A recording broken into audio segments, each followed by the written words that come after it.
Everyone, salamat po sa Panginoon sapagkat sa umaga po na to, magkakasama na naman po tayo sapagkat ginising tayo ni Lord ng malakas, malusog, walang karamdaman. Sabi nga po na isa kong kaibigan sa Bulacan, every gising is a blessing. Totoo po yun. Pag nagising ka sa umaga, kahit may problema pa, magpasalamat ka sa Diyos at purihin mo siya. Sapagkat kung nagawa niyang dugtungan ng ating buhay, bawat araw, linggo, buwan at mga taon, kayang-kaya din po niyang tulungan tayo sa anumang problema, sa anumang pagsubok na ating pong mga pinagdadaanan. So tandaan niyo po, meron tayong Diyos na napakabuti sa ating buhay, lagi natin po siyang maasahan. Bago po magpatuloy, Happy Mother's Day po sa lahat ng mga nanay. Simulan ko po sa aking minamahal, magandang asawa, Pastora Leia Gutierrez. Salamat sa iyong buhay, sa kang malaking pagpapala sa buhay ko. Sa kang malaking pagpapala sa amin ng iyong mga anak. Salamat sa iyong walang sawa, buong tiyaga, buong pagmamahal, punong-puno ng malasakit na pag-aasikaso sa iyong mag-aama. Salamat, salamat, mahal ka namin. We love you.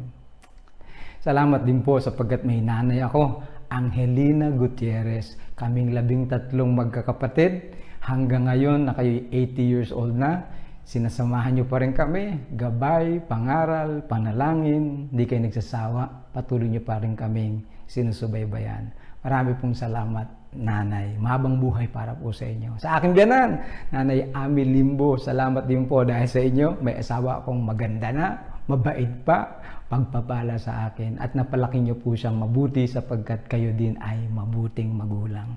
Salamat po. Sa lahat ng mga nanay dyan, Happy Mother's Day. Kaya kung kayo po may katabing nanay, pwede bang sandali, yakapin, halikan, at sabihin sa kanyang, salamat nanay, I love you. Okay? Salamat po sa Panginoon. Patuloy sa araw po na to ay hiniling ko, please like our page, comment, mention, and tag your friends, and even share this page para po mas marami pang mapagpala ang ating Panginoon. Marami pong makapakinig ng salita ng Diyos at dahil dyan patuloy pong maging kalakasan ito ng Panginoon para po sa kanila. Nais ko na pong simulan ang mensahe ng ating Panginoon at ito po pinamagatang kong Returning to Our Design. This is about going back to God's original design. Babasahin ko po Genesis chapter 1. Then God said, let us make mankind in our image, in our likeness, so that they may rule over the fish in the sea and the birds in the sky, over the livestock and all the wild animals, and over all the creatures that move along the ground. So God created mankind in His own image. In the image of God, He created them. Male and female, He created them. And verse 28, and God blessed them and said to them, be fruitful and increase in number. Fill the earth and subdue it. Rule over the fish in the sea and the birds in the sky, and over every living creature that moves on the ground. Salamat sa Diyos sa mga salita pong yan. Mula dyan, kuka po tayo ng ilang bagay. Number 1, we are created in the image of God. Verse 26, pagkatapos sinabi ng Diyos, ngayon, likain natin ng tao ayon sa ating larawan, ayon sa ating wangis. God said, let us make mankind in our image, in our likeness. Mga kapatid, gusto pong sabihin sa bawat sa atin, regardless, kahit ano po yung natutunan natin mula sa bata, yung tinatawag nating evolution theory, no? Kasama pa yung tinatawag na Big Bang, the explosion theory, gusto ko pong sabihin sa bawat sa atin, ang turo po nun, may sumabog na malakas sa kalawakan at bumuo ng ating mga planeta. Kasama tayo, ang planeta natin, at mula naman sa atin, isang maliit na organismo mula sa tubig, tumalon sa lupa, nagkaroon ng paa, at paglipas ng maraming taon, millions of years, naging tao. Gusto ko pong paniwalaan, sinasabi ng salita ng Diyos, ako ay hindi na lang biglang sumulpot sa lupang to. Ako po ay nilikha ng Diyos. Bawat isa po sa atin, tandaan niyo po, kung may kamukha tayo, walang iba kundi ang ating Diyos, sapagkat nilikha niya tayo sa Kanya pong wangis. You are the exact copy of God. Of course, He is the original. Pero mula sa original na yan, tayo'y nilikha ng Diyos. Sa wangis po ng Diyos. Kaya it sets us apart from the animal kingdom. Meron po tayong intellect, meron po tayong heart, meron tayong free will, at meron po tayong soul na hindi mamamatay kailanpaman. Sapagkat nilikha tayo sa wangis ng ating pong Diyos. So ulitin ko po, you are created after God's image. And number 2, we are created in a very special way. Tignan niyo po ha, bago ko basahin talatang yan. Ang sinasabi po ng salita ng Diyos, no, nung lilikha niya ang mundo at lahat ng naririto, sabi ng salita ng Diyos, bawat sabihin niya, nagkakaroon. Magkaroon ng liwanag, let there be light, and there was light. Magkaroon ng lupa at nagkaroon ng lupa. Magkaroon ng tubig, nagkaroon ng tubig. Magkaroon ng mga hayop sa tubig, magkaroon ng mga halaman sa lupa, at nagkakaroon po bawat sabihin ng Diyos because God is powerful. At lahat ng kanyang sabihin ay makapangyarihan, ito yung nangyayari. At sa atin po, nung gagawin na niya ang tao, on the 6th day, at gagawin na po niya tayo, pwede namang sabihin niyang, let there be mankind, male and female, let there be. Pero hindi po eh. Tingnan niyo pong sinabi sa verse 7 ng Genesis chapter 2. Pagkatapos ginawa ng Panginoong Yahweh ang tao mula sa alabok. Hiningahan niya sa ilong at nagkaroon ito ng buhay. Mula po sa pagsasalita ng mga bagay para malikha, ngayon sabi niya, gumawa siya ng tao sa pamamagitan ng pagkuha ng alabok, lupa, putik. Hinawakan niya ang alabok o lupa at pagkatapos inanyuan at pagkatapos hiningahan ng kanyang hininga at nagkaroon ito ng buhay. Tingnan niyo po, you are specially created by God. Kailangan pang marumihan ang kamay ng Diyos. Gusto niyang personal na hawakan ang pagkakalikha sa atin. At hindi lang po yung sabi niya, hiningahan tayo. Yung pong breath is the very essence of life. At yung essence of life ng God, inihinga po sa atin. Isang bagay na hindi niya ginawa sa lahat ng kanyang nilikha. Sa atin lang po ito. At nagkaroon ito ng buhay. So kapatid, gusto kong sabihin, you are not a mistake. Hindi pagkakamali na naging tao ka. Ikaw na nagsasabing walang kwenta tong buhay na to, isang pagkakamali na naging tao ako, sana hindi na lang ako nabuhay. I'm telling you, you are not a mistake. Nilikha ka ng Diyos, wangis niya, at nilikha ka niyang special. Hinawakan ng Diyos ang pagbuo sa iyo. Di ba't sinasabi ng salita ng Diyos pamagitan ni Haring David, sa sinapupunan ng aking ina, hindi ako nalihim sa iyo. Kitang-kita mo ako habang ako'y nabubuo sa bahay bata ng aking ina. Sabihin sa iyo, doon pa lang na ikaw ay nililikha o binubuo, nandoon ng Panginoon, pinagmamasdan ka, sinasamahan ka, nakikita niya na ikaw ay nilikha ng ating pong Panginoon. So, kung sabihin ikaw isang pagkakamali, ikaw man ay pinanganak ng magulang na nagmamahalan, you are not a mistake. Kung ikaw man ay naging anak, sapagkat ang mga magulang mo'y hindi pinlanong ikaw ay ilabas, pero bigla kang pinanganak, you are not also a mistake. Ikaw ba'y anak sa labas? You are not a mistake. Ikaw ba'y anak illegitimate child? You are not a mistake. Kung sakasakali ding ang nanay mo mayroon lang gumawa ng masama, pinagsamantalahan at naging ikaw, you are not a mistake. You are not an accident. Hindi aksidente ang buhay mong ito, kapatid. Kaya huwag mong hayaang isipin mo ang mga nangyayari sa buhay, sa paligid mo, trato ng ibang taong sa iyo, ang magpababa din ng pagtingin mo sa sarili mo. You are valuable to God because you are created in His image and He specially created you with a personal touch. Number 3, we are created to be blessed. Actually, we are created blessed already. Tayo pinilikha niyang pinagpala na. Sabi dito, at sila'y pinagpala niya. Past tense. Sila'y pinagpala niya. Sinabi niya, magpakarami kayo, punuin niyo ng inyong mga anak ang buong daigdig. Sabi ng salita po ng Diyos, pagkatapos pong likhain ng tao sa kanyang wangis, no? Pagkatapos pong likhain ng Diyos at hubugin tayo at hingahan tayo, at nung tayo naging buhay, ang sabi niya, pinagpala ng Diyos ang tao. Sila'y pinagpala niya. Sa mga magulang at kapatid, gusto ko lang sabihin sa bawat sapu sa atin na sa buhay natin, may nakatanim na pong pagpapala po dyan. Sa pagkatao ng bawat sapu sa atin, nakatanim dyan na ikaw ay pinagpala. Yung DNA na bumubuo sa ating buong pagkatao, every cell in your body contains that DNA, and that DNA, you are blessed. Ang sabi ng salita ng Diyos, pinagpala ka ng Diyos. At dahil doon, yung nilikhang tao na to, ako, ikaw, bawat sapu sa atin, yung katawan po na to, nananalaytay sa ating bawat selula, yung pong DNA, that we are blessed. Pinagpala po tayo ng Diyos. Kaya po, ulitin ko, ano man ang nangyayari sa buhay natin, nahihirapan man tayo, may pagsubok na dumarating sa ating mga buhay, mahirap pa rin tayo, at kung ano pang mga struggles ng buhay po na to, huwag nating paniniwalaan ang bulong ng kaaway na tayo mahirap, mamamatay ng mahirap, tayo po'y dukha, ganito na lang tayo, tayo'y talunan, ganito na lang tayo. No! Sabi ng salita ng Diyos, nilikha kanyang pinagpala na.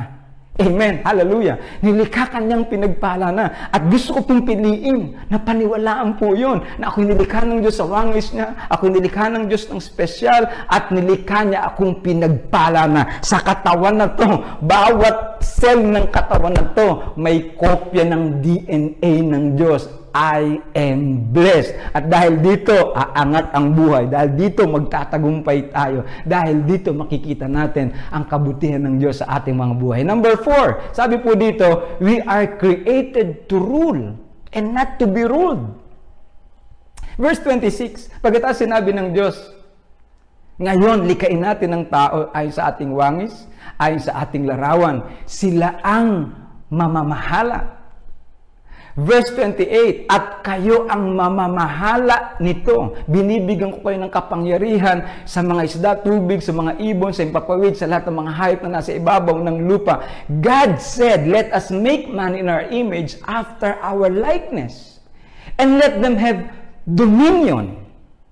Sabi ng Panginoon, let them have dominion. Sa ibang salin, God said, let us make mankind in our image, in our likeness, so that they may rule. Kapatid, so that they may rule. Sa buhay na to, hindi pala tayo yung tatapakan. Sa buhay na to, hindi tayo po yung nadadaig. Sa buhay na to, hindi po tayo yung dinadaig. Ang sabi ng salita ng Diyos, they will rule. You will rule. You will dominate. You will have dominion. Ang sabi ng salita ng Diyos. So, ito po ang plano ng Diyos sa atin. Ito yung original design mo, kapatid. Nilikha ka niya sa wangis niya. Ikaw ay nilikhang special talaga. Ikaw ay nilikhang pinagpala ng Diyos. And number 4, ikaw ay nilikhang magiging ulo. Sabi nga ng salita ng Diyos, the Lord will make you the head and not the tail. Deuteronomy 28:13. So, ang plano ng Diyos sa atin, tayo po yung ulo. Hindi po tayo yung buntot. Hindi po tayo yung gapi. Hindi po tayo yung talunan. Hindi po tayo yung binubusabos. Hindi po tayo yung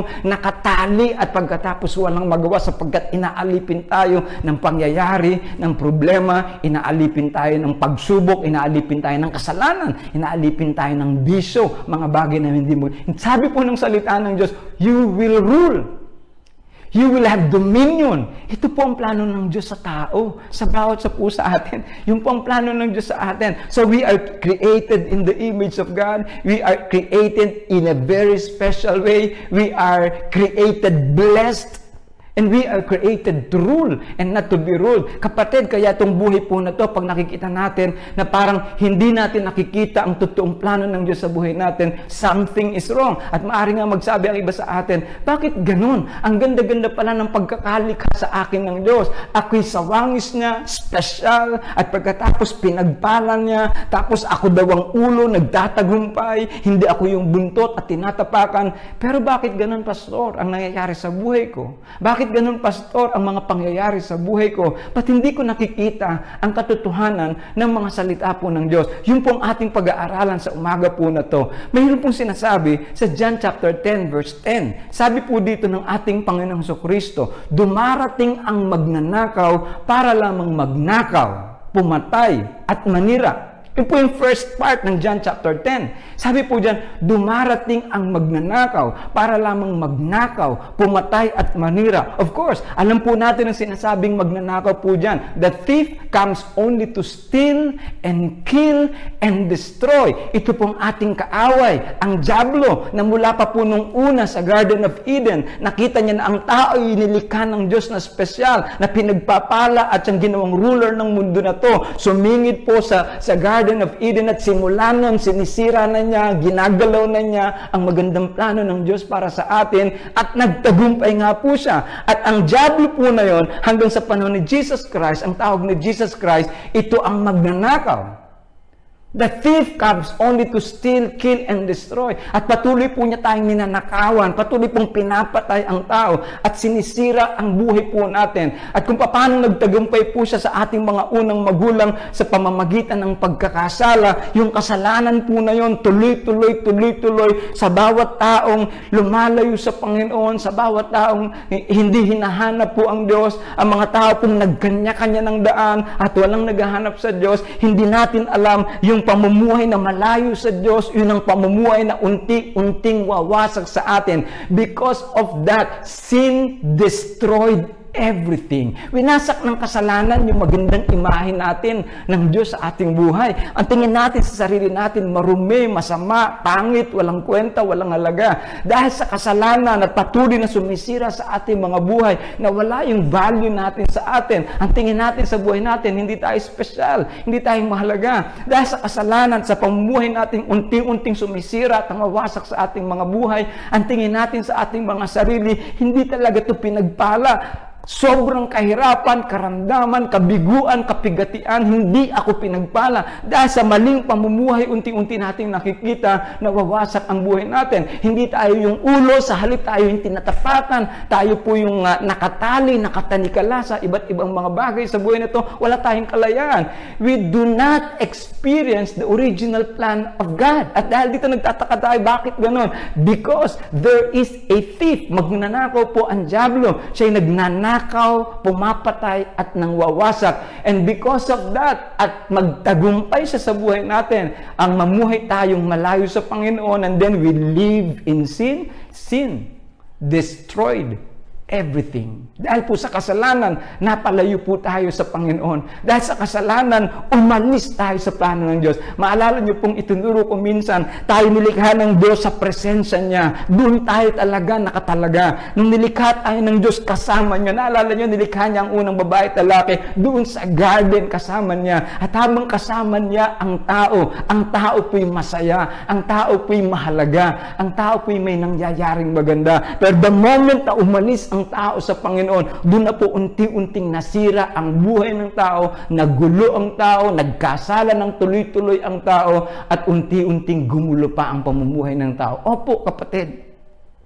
Maaaring sa buhay po na to, sabihin natin, bakit gano'n, no? Patuloy naman akong nagtatrabaho, naabot ko pangarap ko, pero parang kulang, parang hindi pa rin ito yung tama, sapagkat ulitin ko po, sa Panginoon po natin lang mararamdaman ang isang buhay na ganap po talaga. Sabi po ng salita ng Diyos, no? Ang kaaway po'y narito para nakawin yung magandang plano ng Diyos sa atin. So, kahit po nag-iisip tayo na may maganda akong trabaho, may pangarap akong natutupad, may maganda akong bahay, may maayos akong pamumuhay, hanggat wala po tayo sa Panginoon, hindi natin napupunat, napapansin, inilalayo tayo ng kaaway sa Diyos, at sa pamamagitan po nito, unti-unti niyang mananakaw ang magandang plano ng Diyos sa buhay niyo. Buhay ng bawat sa pusa atin, unti-unti niyang sisirain ang magandang plano ng Diyos sa atin ng ating pong Panginoon. So, dahil po dito, sabi ng salita ng Diyos, salamat na lang, 1 John chapter 3 verse 8, ang nagpapatuloy sa pagkakasala ay kampon ng dyablo, sapagkat sa simula pa'y gumagawa na ng kasalanan ang dyablo.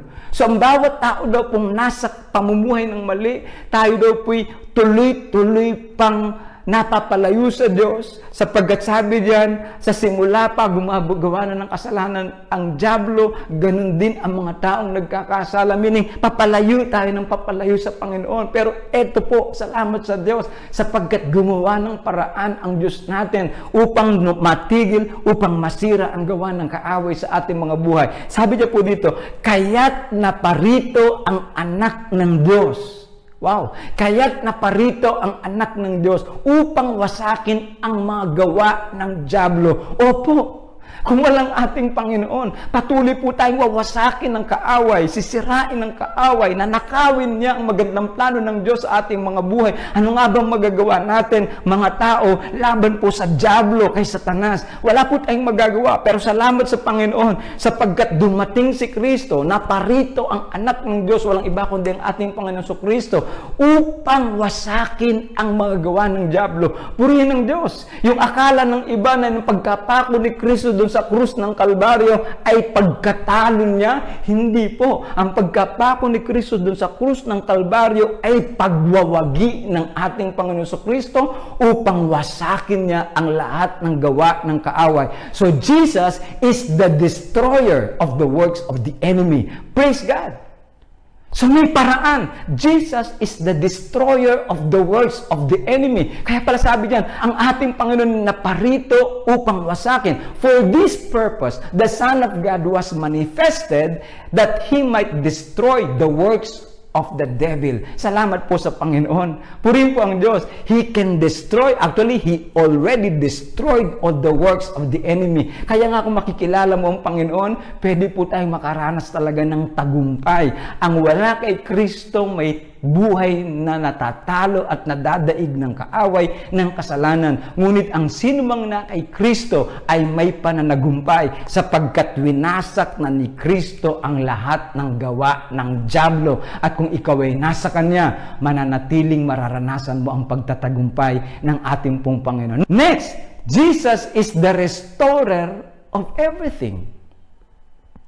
He's not just the destroyer of the works of the enemy. He is the restorer of everything. Sabi po sa John chapter 10, the next part, sabi po dito, naparito ako upang ang mga tupa ay magkaroon ng buhay, ng isang buhay na masagana at ganap. Kung naparito po ang kaaway upang wasakin po tayo, salamat kay Kristo, naparito siya para wasakin ang lahat ng gawa ng kaaway. At pagkatapos sabi niya, naparito din ako, hindi lang para wasakin ang gawa ng kaaway, kundi naparito ako upang bigyan ko kayo ng isang buhay, masagana at ganap. Purihin po ang ating Panginoon sapagkat sa pamamagitan po niya, may buhay na ganap, may buhay na kasiyasiya, isang buhay pong mararanasan mo, ang sarap talaga. Tandaan niyo po, hanggat wala ka kay Kristo, nabubuhay lang tayo para umiral o mag-exist o mag-survive sa buhay po na to. Pero kung na kay Kristo po tayo, mararanasan natin, what is it to live? Ano ba talaga ang mabuhay? Paano ba talaga ang mabuhay? Ano ba ang sarap ng mabuhay? Sapagkat ang pangako ko po niya sa atin, ako'y naparito upang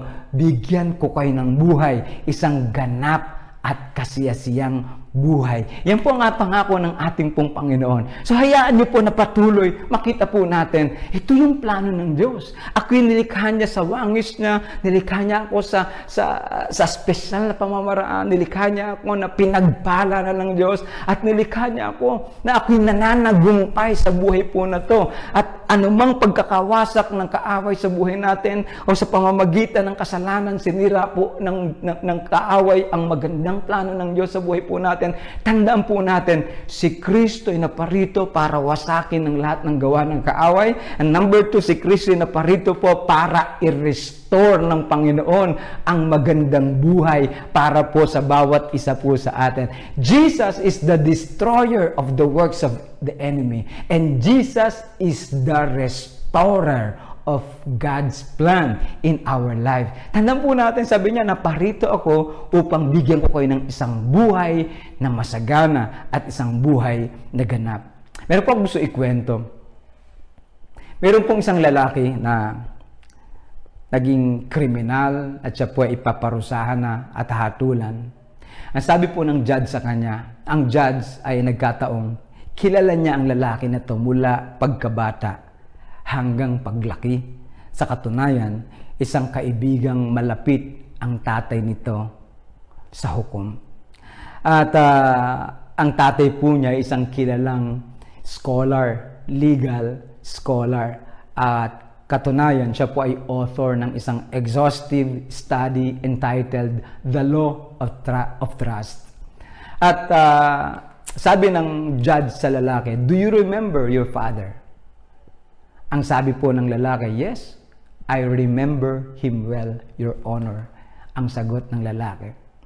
Then, trying to prove the offender's conscience, the judge said, "As you are about to be sentenced, and as you think of your wonderful dad, what do you remember most clearly about him?" Nanahimik sandali ang lalaki. Then, the judge received an answer he had not expected. "I remember when I went to him for advice, he looked up at me from the book that he was writing and said, 'Run along, boy, I am busy.'" Alis dyan. Abala ako. "When I went to him for companionship, he turned me away, saying, 'Run along, son. This book must be finished.'" Alis ka dyan, anak. Your Honor, you remember him as a great lawyer. I remember him as a lost friend. So, nagulat yung maestrado at ang sabi niya, alas, finished the book but lost the boy. Sa Lucas Kapitulo 15, makikita po natin ang kwento ng alibugang anak. Gusto ko pong basahin. There was a man who had 2 sons. The younger one said to his father, Father, give me my share of the estate. So he divided his property between them. Not long after that, the younger son got together all he had, binenta ang kanyang mga ari-arian at lumayas, dala ang kanyang kayamanan, at nilustay ang lahat ng kanyang kayamanan sa bisyo at maling pamumuhay. 14. After he had spent everything, nung maubos na, there was a severe famine in that whole country. Nagkaroon po ng matinding taggutom. And he began to be in need. So he went and hired himself out to a citizen of that country.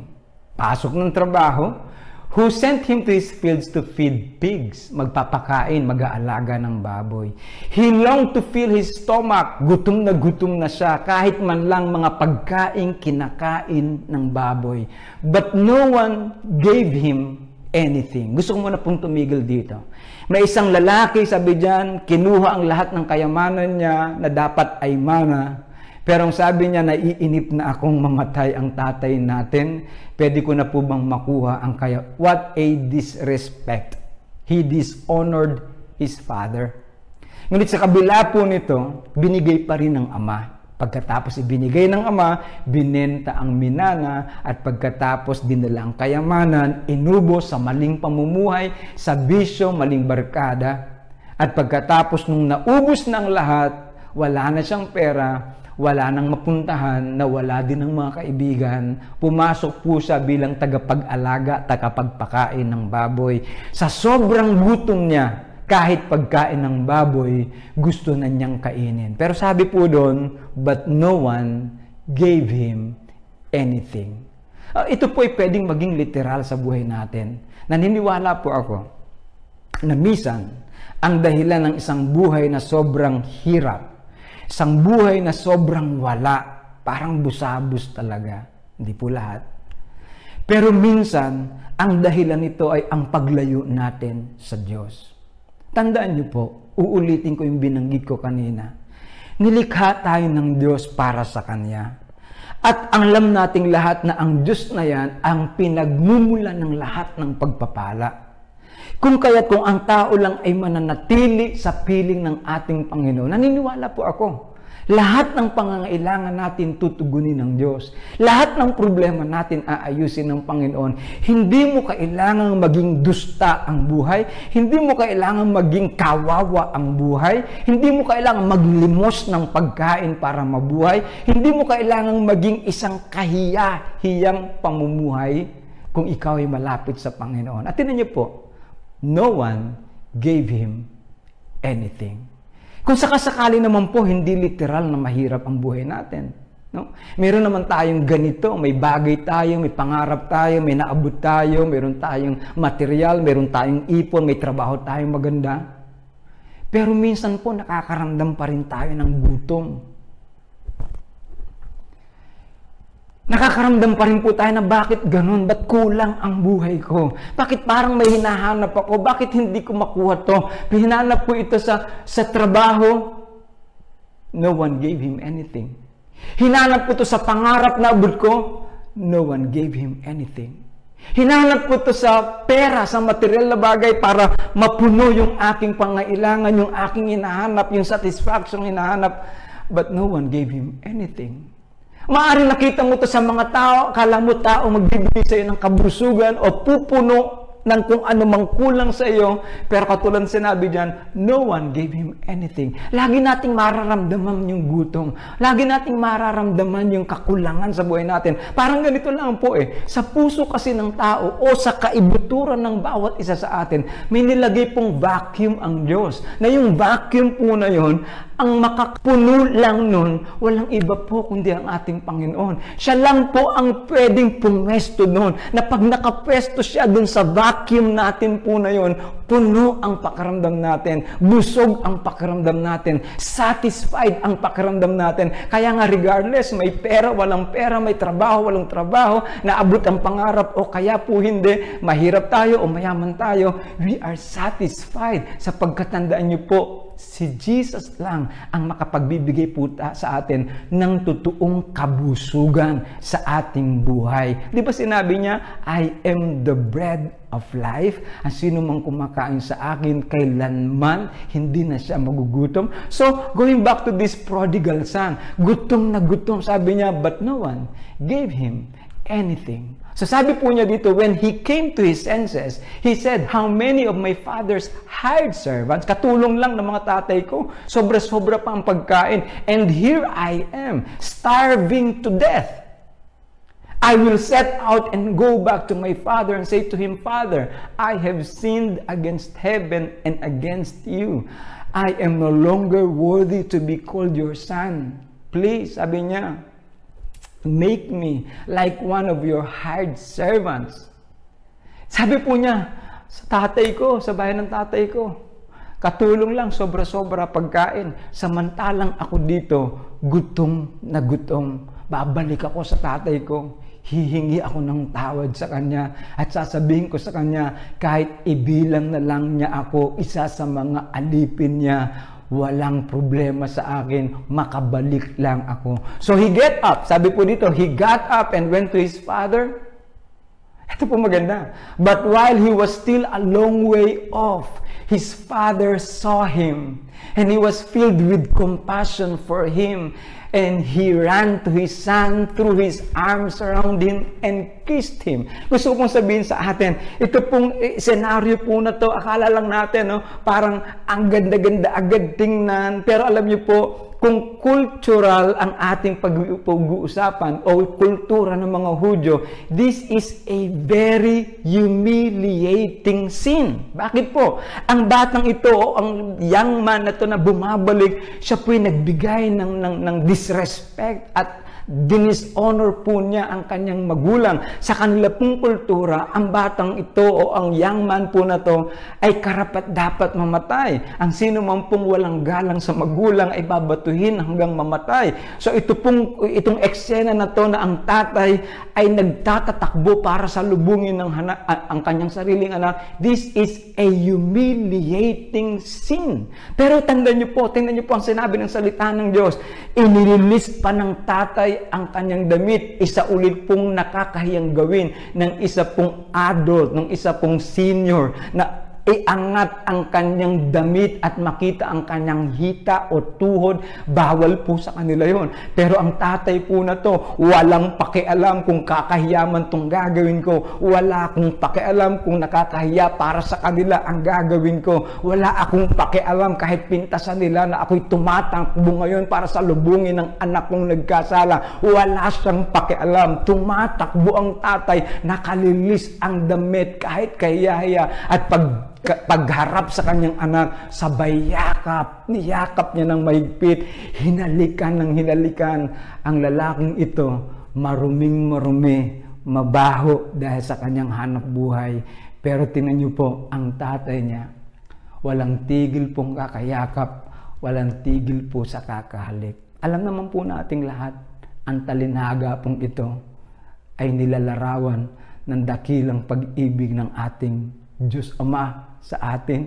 Gaano man tayo karumi, gaano man tayo kamakasalanan, gaano man tayo pinabaho ng isang buhay na mali, ang ating pong Panginoon, nakadipa ang kamay para po yakapin po tayo. Yung mga kamay po na yun na napako sa krus, yung po yung mga kamay na yumayakap sa atin sa tuwing tayo po ibabalik po sa Kanya. Salamat po sa Diyos. The son said to him, Father, I have sinned against heaven and against you. I am no longer worthy to be called your son. Nagsasalita po ang anak, Ama, di po ako karapat-dapat sa iyo, nagkasala ako sa iyo sa langit at sa iyo, patawarin mo po ako, hindi na ako karapat-dapat. Pero ang tatay, tingnan niyo po, parang walang naririnig. But the father said to his servant, nagsasalita ang anak, I'm no worthy to be called your son. Pero sabi dito, but the father said to his servants, quick, bring the best robe and put it on him. Put a ring on his finger and sandals on his feet. Ang tatay po, nagmamadali sa pagsasalita. Sabi niya, dalhin ang pinakamagarang damit, isuot sa kanya. Suotan siya ng singsing, bigyan siya ng sandalyas. At pagkatapos, sabi po niya, bring the fattened calf and kill it. Let's have a feast and celebrate. For this son of mine was dead and is alive again. He was lost and is found. So they began to celebrate. Nakita niyo po yung eksena?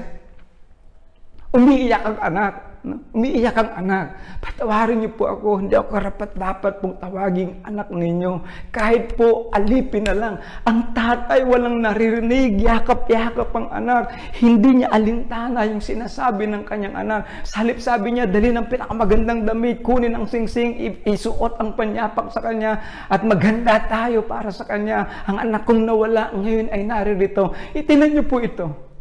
Pag tayo po ay lumalapit sa Diyos, hindi nga po niya alintana yung kasalanan ginawa natin. Pag tayo po nagpapakumbaba sa ating Panginoon, hindi na nga po niya pinapakialaman. Wala na siyang interest sa sinasabi po natin sapagkat ang mahalaga sa Diyos natin, tayo bumabalik sa Kanya. Yan po ang mahalaga sa ating Diyos na buhay, na tayo lumapit, magpakumbaba sa ating Panginoon sapagkat pag ginawa po natin yon, yung original design ng Diyos sa atin, doon po ulit magsisimula para sa buhay po natin. Alam niyo po mga kapatid, ang nangyari po sa alibugang anak po na to, yung pagbibigay sa kanya ng pinakamagandang damit ulit, yung kanya pong pagbibigay sa kanya ng singsing, yung kanya pong pagsusuot ulit ng sandalyas, all of this speak of restoration.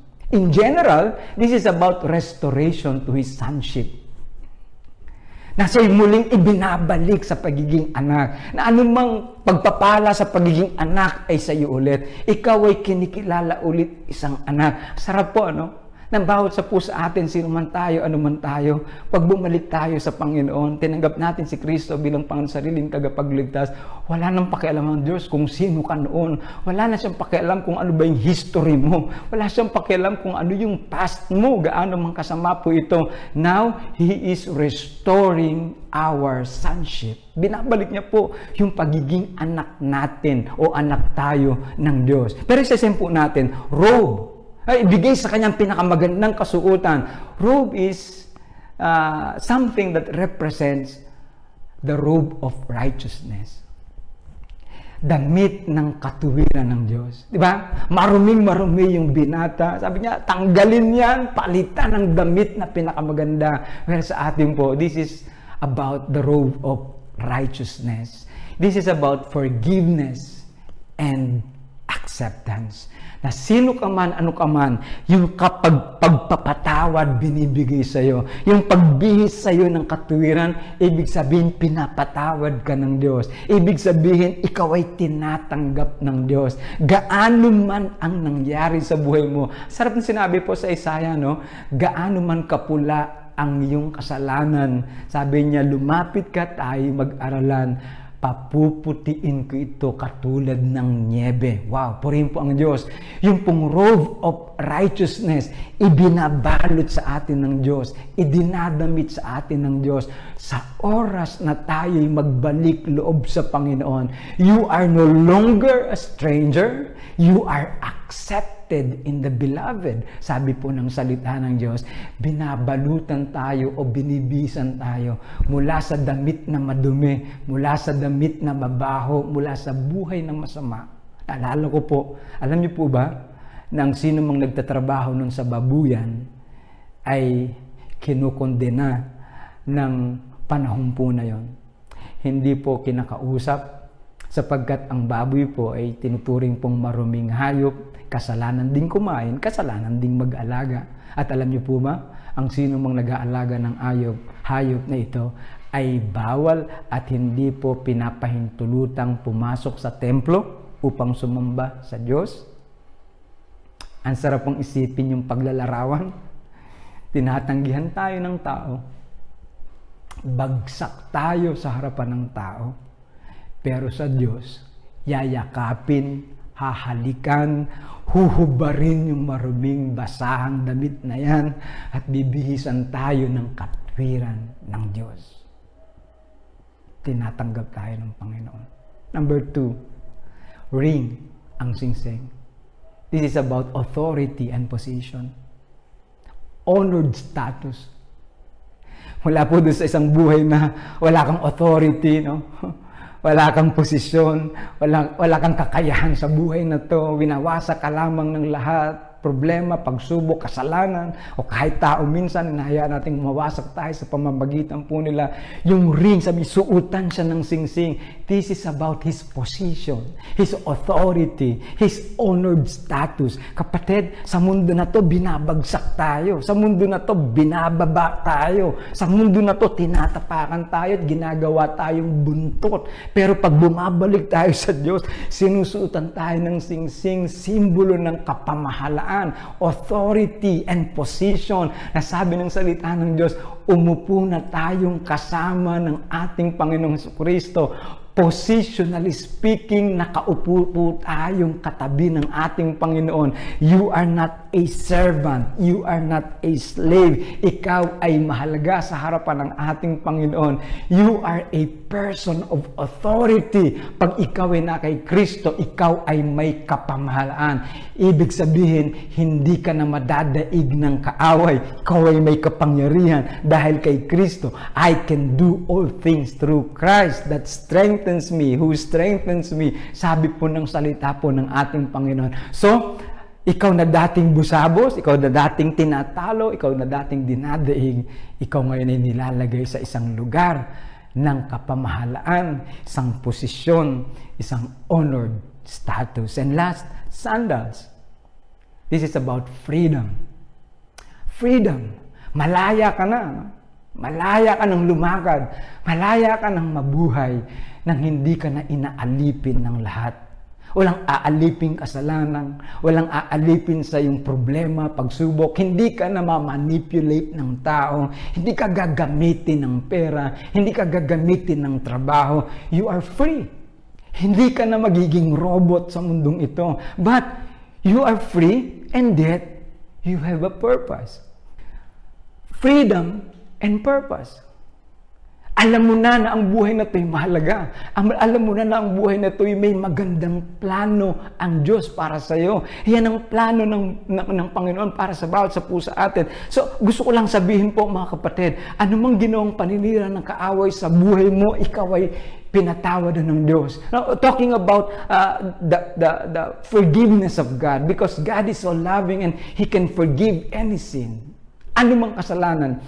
Isang araw po, naalala ko po ito, isang patutuo ito ni Pastor Proceso Marcelo. Habang siya nangangaral po sa isang baryo yata ng Quezon Province. Pagkatapos po niyang mangaral patungkol sa pag-ibig ng Diyos, na anumang kasalanan kaya niyang patawarin, siya po'y nanawagan sa tao para lumapit sa altar. Ang tawag natin altar call. Sino man sa inyo na gustong tanggapin ng Panginoon at ang kanyang pagmamahal at ang kanyang pagpapatawad, lapit po sa harapan. At naglapitan ng mga tao. Isa po doon, isang babae, isa pong ina ang lumapit, umiiyak sa harapan. At ang sabi niya, Pastor, ako po ang pinakamasama sa aming baryo. Kaya po ba akong patawarin ng Diyos? Opo, sabi po ni Pastor Proceso, mabilis. Kaya kayong patawarin sapagkat mahal kayo ng Diyos. Umiiyak ang babae, nakatingin sa kanya, Pastor, lahat po yata ng lalaki sa baryo namin, nakasiping ko na. Kaya po ba akong patawarin ng Diyos? Opo. Nagulat po si Pastor sa ganitong confession, pero sabi niya, opo, kaya kayong patawarin ng Diyos kahit ano pa nagawa niyo. Huli na lang po, Pastor. Nilalasing ko po ang kaisa-isa kong anak na lalaki at paglasing na po siya, sinisipingan ko siya. Umiiyak ang babaeng ito. Kaya pa po ba akong patawarin ng Diyos? Nagitla po ang pastor sa pagtatapat ng babae na to. Pero ang sabi pa rin niya, Ginang, gaano man kalaki ang pagkakamali mo, sobrang mahal na mahal ka ng Diyos. Purihin ng Diyos. Tumanggap ang babae na to at nabago ang kanyang buhay, naging manggagawa sa iglesia ng ating Panginoon. Sa pamamagitan ni Kristo tayo tinatanggap at nagkakaroon tayo ng buhay na malaya na. Isang buhay na mayroon ng layunin. There is purpose. At nakakabalik ulit tayo. Tandaan po natin, Jesus is the destroyer of the works of the enemy and Jesus is the restorer. Ibinabalik niya po tayo sa isang buhay, isang plano ng Diyos, yung original design niya sa atin, na we are feeling so special, we are feeling so significant, we are feeling so blessed, and we are the head, and we are conquering, overcoming, na tayo po talaga hindi nadadaig ng anumang mga bagay. Sandals, freedom and purpose. Naalala ko rin po, isang kwento sa buhay po ng isang mangangaral. Isang araw, pagkatapos po niyang mangaral ulit ng pag-ibig ng Diyos, may isa pong lalaking lumalapit sa altar para tumanggap sa Panginoon. Pero itong lalaki po na to, ang tawag natin dito sa Pilipinas ay grasa, taong grasa. No, talagang dikit-dikit na ang buhok po niya, parang may mga ng langis, krudo sa katawan, maruming-marumi at mabahong-mabaho. Pero lumapit sa altar, tumanggap sa Panginoon. Ito palang lalaki na to ay isang lalaking dating may pamilya, nalulong sa bisyo, nasira ang pamilya, iniwan ng pamilya, lalong nasira, at naging ganun siya. Pagkalipas po ng 3 taon, bumalik ang evangelist sa lugar na yon. Hindi pa nagsisimula ang gawain. May isang lalaki po naka-Amerikanong maganda, maayos, atikas, gwapo. Nakangiting lumalapit sa kanya. Umiiyak, "Pastor, hindi niyo po ako kilala, pero salamat po." Bakit? Sabi niya, 3 years ago, ako po yung lalaking walang direksyon ng buhay. Walang layunin ang buhay. Ako po yung taong grasa. Nung tinanggap ko si Kristo, binago niya ang buhay ko. Nagkaroon ako ng kalayaan. Nagkaroon ng layunin ng buhay ko. At ngayon, magkakasama ulit kaming buong pamilya naglilingkod sa ating Panginoon. Purihin po ang Diyos. Jesus is the restorer of God's plan in your life. Siya po yung magbabalik ulit ng isang magandang buhay sa atin. Tandaan niyo po, napakaganda ng plano ng Diyos. Ano po sabi ng ating Panginoon sa Jeremiah 29:11 and 12? I know the plans I have for you. So may plano ang Diyos para sa atin. I know the plans I have for you. Plans to prosper you and give you a successful end. So, yun ang plano po ng Diyos sa atin. Kaya nga, pag malayo tayo sa Diyos, siya po yung may hawak ng blueprint ng buhay natin. Siya po yung may hawak ng disenyong maganda para sa atin. Kaya sa tuwing lumalayo tayo po sa Kanya, hindi po tayo nagiging maayos. Sa tuwing lalayo tayo sa Kanya, lumalayo tayo sa original design. So, we need to return to God's original design. Sa pamamagitan po ni Kristo, mararanasan po ulit natin. Ano pong sinabi po dyan? Sabi po ng salita ng Diyos, dito po, For if by one man's offense, death reigned by one, much more, they which receive abundance of grace and of the gift of righteousness shall reign in life by one Jesus Christ. Gusto ko basahin sa Tagalog. Sa pamamagitan ng pagsuway ng isang tao, naghari ang kamatayan. Kaya po hirap tayo sa buhay. Ngunit sa pamamagitan ng isang tao, si Jesucristo, ang mga taong pinagpala ng sagana. Tignan niyo po, sa pamamagitan ng isang tao, si Jesucristo, ang mga taong pinagpala ng sagana. Doon pa lang, hinto muna po tayo. Ang sino mang na kay Kristo, dahil sa kasalanan, kamatayan, ngunit dahil kay Kristo, pinagpalang sagana. Amen? Pinagpala ng sagana ang buhay natin. Sabi po ng salita ng Diyos, dahil sa kasalanan, kamatayan, ngunit dahil kay Kristo, pinagpala ng sagana ang ating mga buhay. O pipiliin natin. Ang tayo pipahirapan ng maling buhay dahil malayo tayo sa Diyos. Opo, kahit meron tayong pera, meron tayong material, Pero pag malayo tayo sa Diyos, malayo po tayo sa napakagandang plano ng Panginoon. Pero sabi diyan, ngunit sa pamamagitan din ng isang tao, si Jesucristo, ang mga taong pinagpala ng sagana.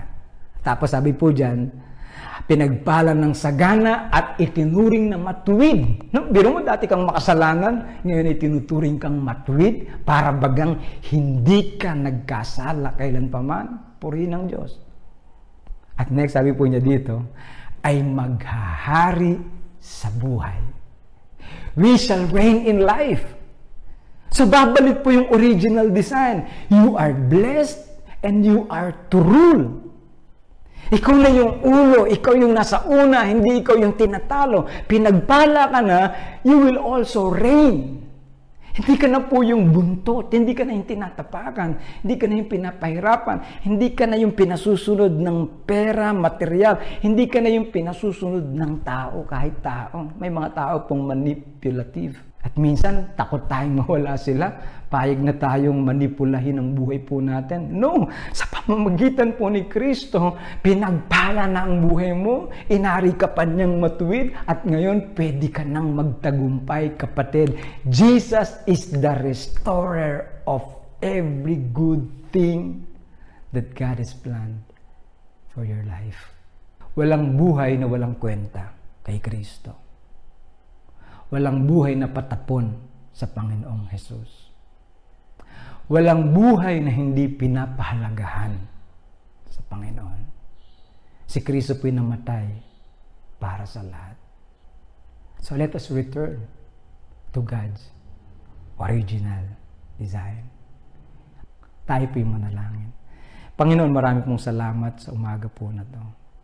Minsan pa narinig namin ang makapangyarihan mong salita. Salamat po sa napakagandang plano mo sa amin. Salamat nilikha mo ako sa wangis mo. Special ako, Panginoon. Salamat sa akin pong pagkatao na andito na sa akin na ako po ay pinagpala mo. Salamat po, Diyos, sapagkat nilikha mo akong ulo, mananagumpay, hindi talunan, hindi buntot, hindi huli. Ang plano mo sa akin, maging mananagumpay. Panginoon, patawad sa lahat ng kasalanan. Patawad sa paglayo sa iyo. Patawad, Panginoon, na dahil dito, nasira ang buhay ko. Sa oras na to, patawarin mo po ako.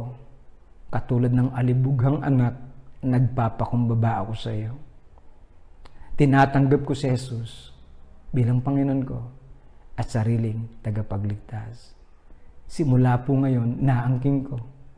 Pabaguhin mo ang buhay na to. Pagpapalain mo ang buhay na to. Salamat po, Panginoong Hesus. Ito pong aking dalangin sa pangalan ng Panginoong Hesus. Amen. Amen. Salamat po sa Panginoon sa umaga po na to. Alam ko po, pinagpala na naman po tayo ng ating Diyos. So sa bawat isa po sa atin, sa araw po na to, hayaan nyo na patuloy nating maranasan ang pag-ibig ng Diyos. Sa bawat araw na lilipas sa buong sanlinggo po na to, patuloy po magpakalakas tayo at mamuhay ayon sa magandang plano ng Diyos sa atin. Huwag po tayong papayag, nakawan tayo ng kaaway. Huwag kang papayag, ilayo ng kaaway ang buhay mo sa Diyos. Sapagkat tandaan po natin, ang buhay na malapit sa Diyos, mararanasan ang sunod-sunod na magandang plano ng Diyos sa buhay mo. So, pinagpala na po ng Diyos ang bawat isa sa atin. Minsan pa po, isang pinagpalang araw sa bawat isa sa atin.